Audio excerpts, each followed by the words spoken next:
पंचम पारायण के अंतर्गत द्वितीय सोपान की कथा यहाँ पर सुमंत जी जो हैं वापस लौट करके महाराज दशरथ को समझा रहे। सुमंत मतलब अच्छा और मंत मतलब सलाहकार।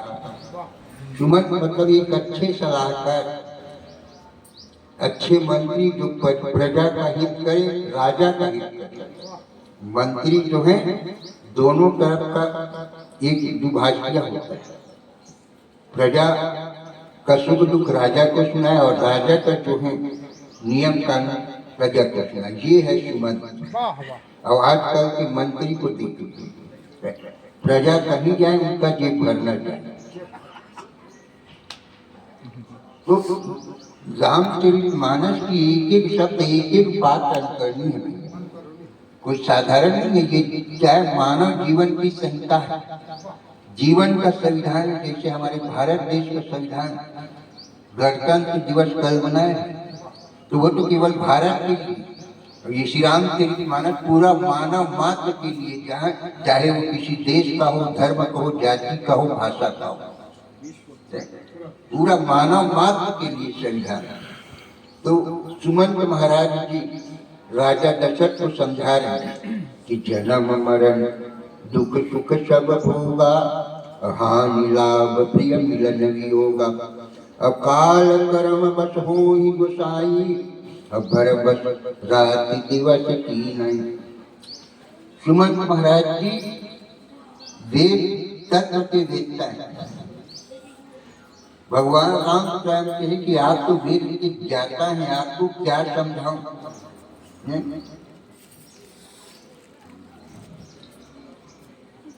तब सुमंत महाराज जी जो है वास्तविक तत्व की उपदेश देने। देखो, जन्म मरण सुख दुख सब होगा, और हानि लाभ भी मिला जाएगा। जन्म और मरण देख लीजिए, हमारे हाथ में है क्या है? सुख और दुख। सुख और दुख ये अपने मन की स्थिति, इसमें पैसा कम रुपया की कोई बात नहीं। एक व्यक्ति झोपड़ी में खुश है और एक व्यक्ति सोने के महल में भी दुखी है। अरे श्री रामचरितमानस में ही देख लीजिए, माता सीता वन में कितनी सुखी थी, और वही सीता जो है लंका में गई, जहाँ सोने का हर कुछ सोना है, लेकिन क्या वह सुख से रह पाई क्या? कहने का मतलब कि ये सुख और दुख अपने मन की है। एक व्यक्ति झोपड़ी में भी खुश है और एक व्यक्ति सोने के महल में भी रो रहा है। तो जन्म मरण सुख दुख सब होगा, और हानि लाभ प्रिय मिलन। हानि लाभ देखिए, ये सब विधाता के हाथ में। किसी व्यक्ति को एक ही काम में लाभ मिलता है, कोई दूसरा व्यक्ति उसी काम को करता है तो घाटा हो जाता है, हानि हो जाता है। तो हानि लाभ प्रिय मिलन, और एक दूसरे से मिलना छूटना हमारे बस की बात नहीं। कब किससे भेंट हो जाए, अब कब किसको छोड़ के जाना पड़ जाए, ये सब विधाता के हाथ में। काल कर्म बस हो ही गोसाई, अब गर्भस रात दिवस, ये सब काल समय अब कर्म के अनुसार होता, प्रारब्ध के अनुसार होता है। जैसे रात की बात दिन, अभी दिन आया तो निश्चित रूप से रात होगी, ऐसा नहीं कि दिने दिन है।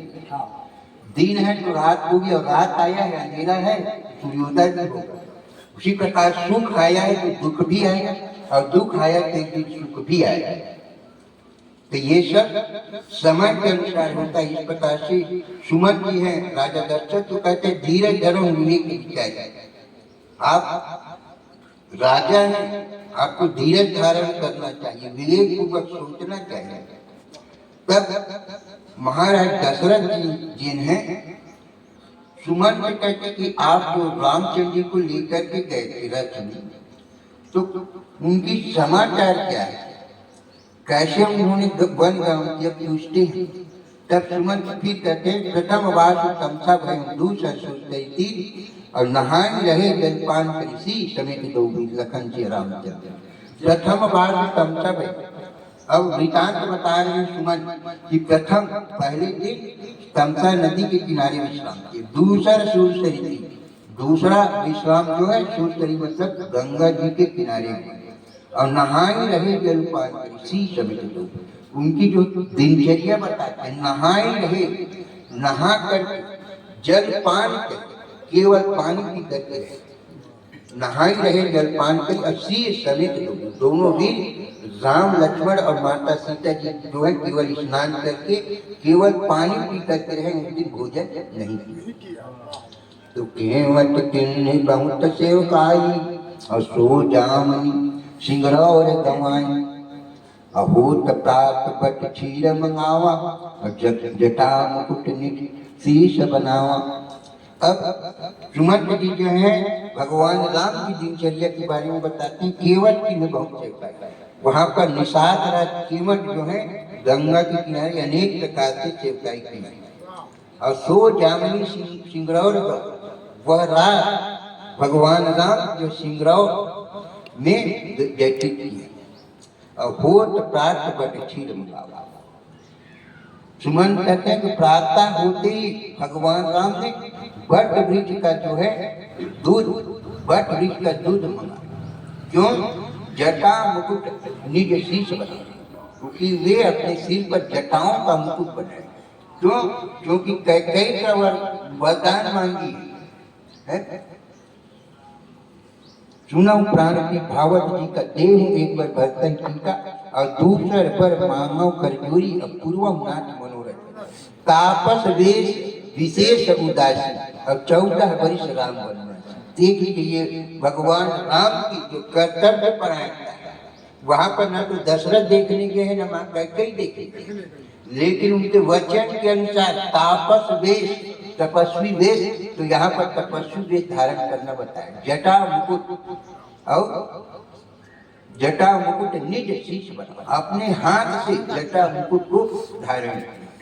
अब आज हम किसी को बोल दे और उसके पीछे ना जाए, अरे मोला देखे थोड़े आवत है, मैं करी हम अपन मन के है, देख कोई उल्टा छोड़ के देख है, जैसना कहेंगे तैसना बिल्कुल नहीं करे, करिए अपन मन की संग मन नहीं है। लेकिन भगवान राम अपन वचन के तप्त प्रेमी, रघुकुल रीत सदा चलिए, प्राण जाय पर वचन, वचन चलता है, तपस्वी वेश धारण करे, जटा मुकुट निज शीश बनाओ। इस प्रकार से इस चौपाई में वर्णन किया भैया। चलो गायक मुंडा मन बैठे मन लगता है ना भाई, कथा तो बहुत है ना। जल